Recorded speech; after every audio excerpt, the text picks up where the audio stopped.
ओम शांति। 29/9/2022। बाबा कहते हैं, मीठे बच्चे, तुम गॉडली स्टूडेंट्स हो। तुम्हें किसी भी हालात में एक दिन भी पढ़ाई मिस नहीं करनी है। पढ़ेंगे लिखेंगे तो बनेंगे नवाब। प्रश्न है, जिन बच्चों का मुरली पर पूरा अटेंशन है उनकी निशानी क्या है? बाबा का उत्तर है, जो अटेंशन देकर रोज मुरली सुनते हैं वही अच्छी तरह से जानते हैं बाप कौन है और क्या है। क्योंकि बाप के महावाक्य हैं कि मैं जो भी हूँ, जैसा हूँ, मुझे कोटों में कोई ही पहचानते। अगर पढ़ाई में अटेंशन नहीं तो बुद्धि में बैठ नहीं सकता कि यह श्रीमत हमें भगवान दे रहा है। वह सुना अनसुना कर देंगे, उनकी बुद्धि का ताला बंद हो जाता है। वह बाप के फरमान पर नहीं चल सकते। गीत है, छोड़ भी दे आकाश सिंहासन धरती पर तू आ जा रे। ओम शांति। बच्चे अभी समझते हैं कि हम ज्ञान सागर के बच्चे, ज्ञान सागर द्वारा अभी इस सारी सृष्टि चक्र व ड्रामा के आदि मदंत को जान गए हैं। दुनिया में तो और मनुष्य हैं नहीं जिनकी बुद्धि में यह ड्रामा हो। तुम्हारे में भी सब एक जैसा नहीं जानते हैं।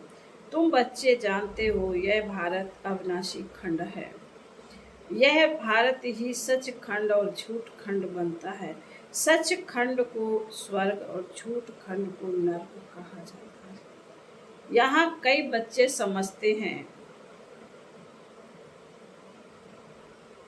यह ज्ञान तो हम रोज सुनते हैं, कोई नई बात थोड़े ही है। नॉलेज को पूरा धारण नहीं करते। तुम गॉडली स्टूडेंट्स हो। पढ़ाई एक दिन भी मिस नहीं करना है, यही पढ़ाई वैल्यूबल है। भल कोई बीमार भी हो, वह यहाँ आकर बैठे तो महावाक्य तो सुनेंगे ना। सुनते सुनते प्राण शरीर से निकले तो कितनी नासफा मिल जाए। यह है बड़ी हॉस्पिटल। रात दिन पढ़ाई का बहुत शौक होना चाहिए। माता पिता को भी रात दिन शौक है ना। भगवान तुम्हें पढ़ाते हैं। भगवान व 6 बच्चे, तुम अच्छी रीति समझते हो ना। तुम तो कहेंगे यह लड़ाई 5000 वर्ष पहले भी लगी थी। आगे तुम नहीं जानते थे, अभी जब बाप ने समझाया है तब समझते हो। तो स्टूडेंट्स का काम है, जो नॉलेज मिलती है उनको धारण करना। यहाँ मुख्य बात है ही पवित्रता की। आत्मा को आयरन एज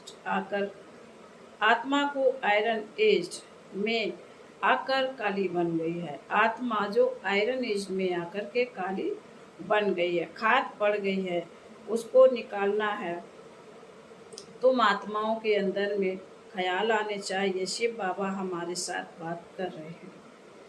यह तो आत्माभिमानी बनना पड़े।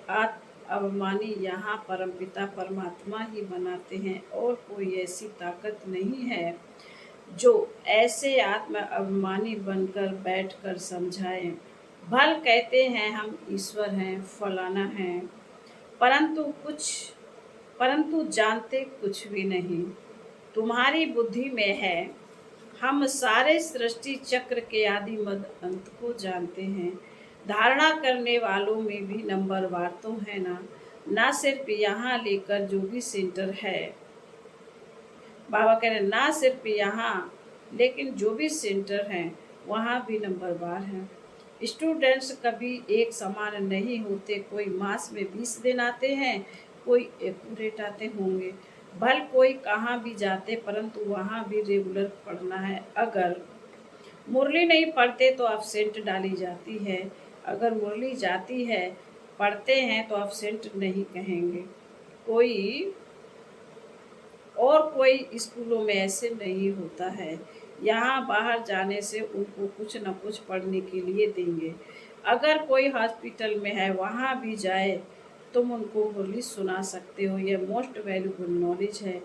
यह तो जानते हैं, जितना अभी पास होंगे उतने कल्पांतर पास होंगे। यह बड़ी भारी पढ़ाई है, इसमें बड़ा अटेंशन चाहिए। ऐसे बहुत बच्चे हैं जिनको माया एकदम नाक से पकड़ लेती है, फिर भी याद नहीं रहता कि मैं गॉड फादरली स्टूडेंट्स हूँ। गाया भी जाता है, गज को ग्रह ने खाया। यहाँ की बात है, कुसंग मिलने से खाना आबाद कर होने के बदले बर्बाद हो जाता है। बहुत थोड़े हैं जो अटेंशन से पढ़ते हैं। बाप कहते मैं जो भी हूँ, जैसा हूँ, बिरला कोई मुझे पहचान सकते हैं। अनपढ़ बच्चों को कोई बात कहो तो एक कान से सुनेंगे, दूसरे से निकाल देंगे।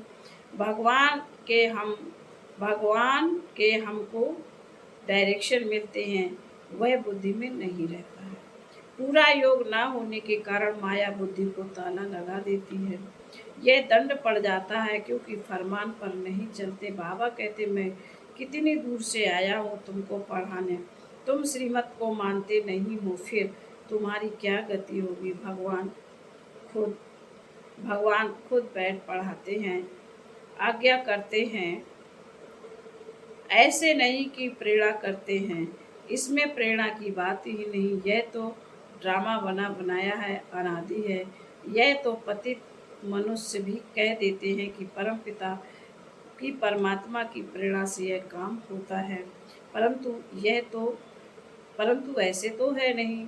ड्रामा का राज कोई भी साधु संत नहीं जानते। बाबा ने आगे भी कहा था, एक विराट रूप का बड़ा चित्र बनवाओ विष्णु का।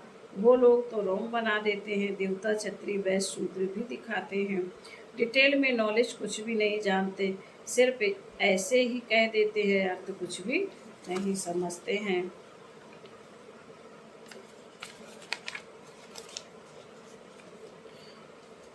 विराट रूप नामी ग्रामी है, वह भी बड़ा बनाना चाहिए।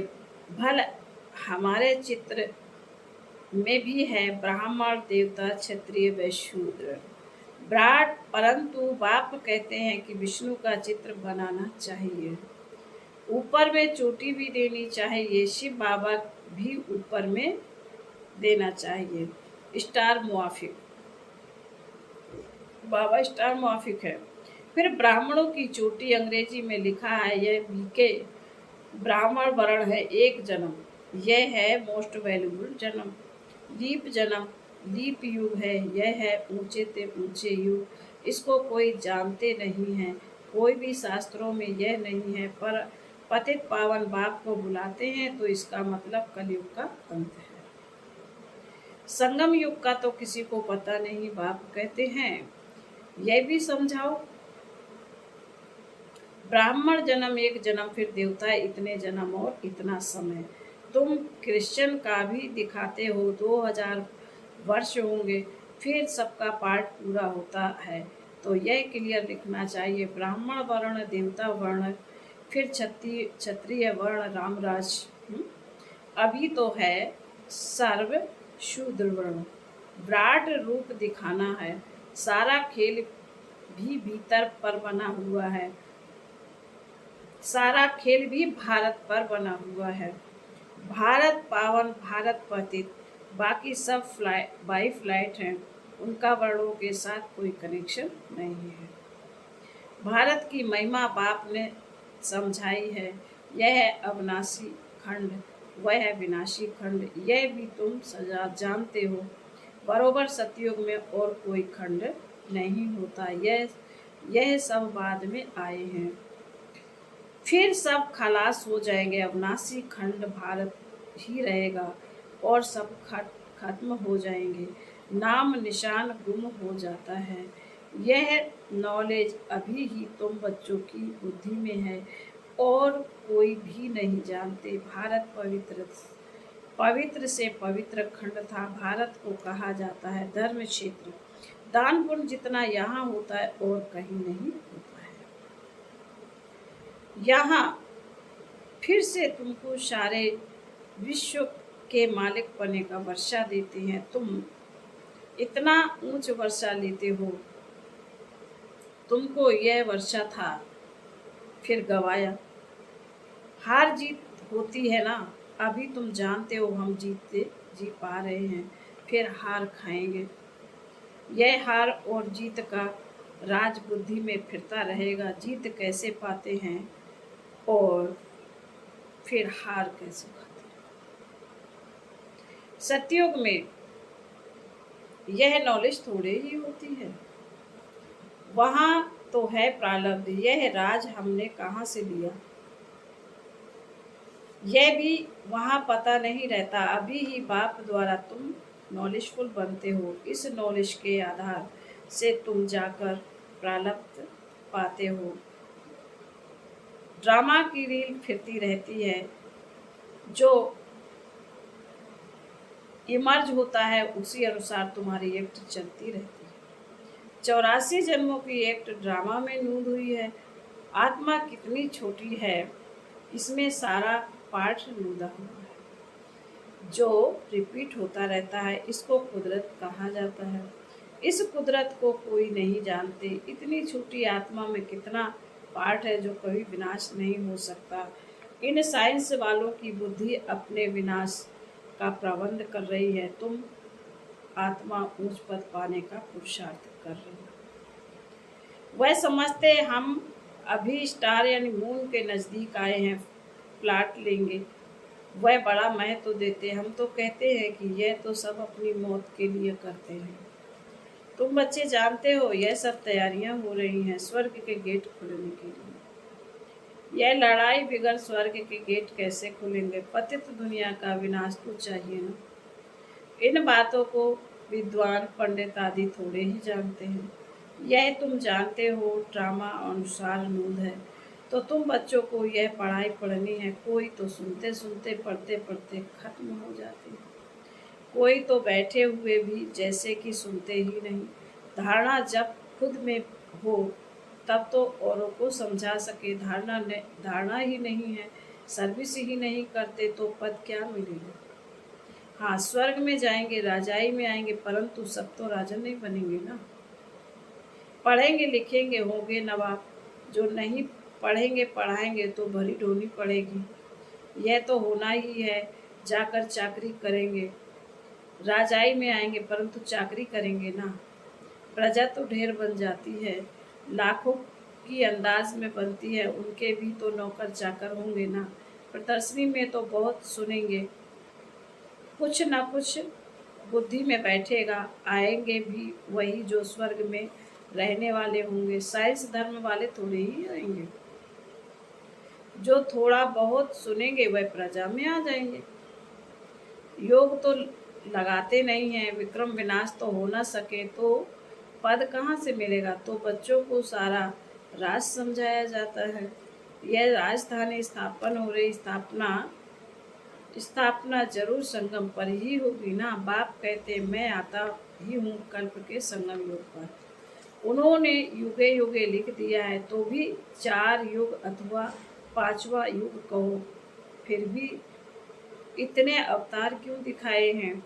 परशुराम अवतार, कक्षमक्ष अवतार, परशुराम अवतार के लिए फिर दिखाते हैं कि कुल्हाड़ा उठाया, सब क्षत्रियों को मारा। बाप कहते यह कैसे हो सकता है? क्या भगवान ने इतनी हिंसा कुल्हाड़ी से किया? मनुष्य तो जो सुनते हैं सब सत सत करते रहते हैं, असत्य बात को भी सत्य मान लेते। बाप कहते हैं कि यह सभी असत्य बातें हैं, सत्य कोई भी है नहीं। किसी को कहो तो बिगड़ पड़ते। बाप कहते हैं कि युक्ति से काम लो। चूहा चूहा ऐसी युक्ति से काटता है जो सारा मांस खा जाता है, मालूम ही नहीं पड़ता है। बच्चों को बड़ी युक्ति से चलना चाहिए। बाप तो बहुत अच्छी रीति समझाते हैं, परंतु कोई धारणा भी तो करे। मुख्य बात है ही एक। बाप कहते मामेकम याद करो तो तुम्हारे विकर्मों का बोझ खत्म हो जाए। सिवाय योग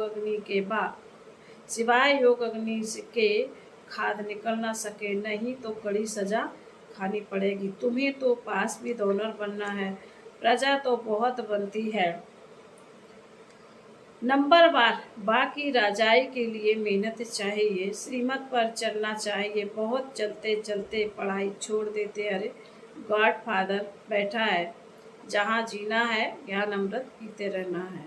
यह पढ़ाई है, पढ़ते पढ़ते फिर नई दुनिया में ट्रांसफ़र हो जाएंगे। क्लास नंबर बार ट्रांसफ़र होता है ना, यहाँ भी सारा पुरुषार्थ पर मदार है। कहते हैं हे पतित पावनाओ, तो जरूर कलयुगी पतित दुनिया का अंत हो, तब तो है।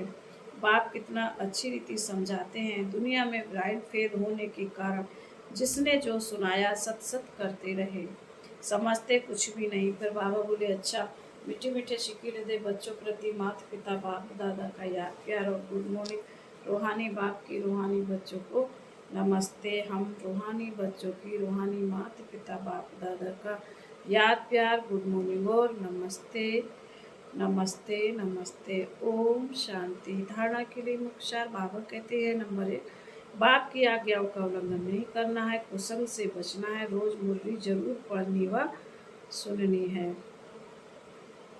विकर्मों का बोझ, विकर्मों का बोझा समाप्त करने के लिए याद में रहना है। जब तक जीना है ज्ञान अमृत पीते रहना है। वरदान है विनाश के पहले एवर रेडी रहने वाले समान और संपन्न भव। विनाश के पहले एवर रेडी बनना ही सेफ्टी का साधन है। अगर समय मिलता है तो संगम युग की मौज मनाओ, लेकिन रहो एवर रेडी, क्योंकि फाइनल विनाश की डेट कभी भी पहले मालूम नहीं पड़ेगी, अचानक होना है। एवर रेडी नहीं होंगे तो धोखा हो जाएगा। इसलिए एवर रेडी रहो। सदा याद रखो कि हम और बाप सदा साथ है। जैसे बाप संपन्न है वैसे साथ रहने वाले भी समान और संपन्न हो जाएंगे। समान बनने वाले ही साथ चलेंगे। स्लोगन है जिनका स्वभाव निर्मल है उनके हर कदम में सफलता समाई हुई है। ओम शांति।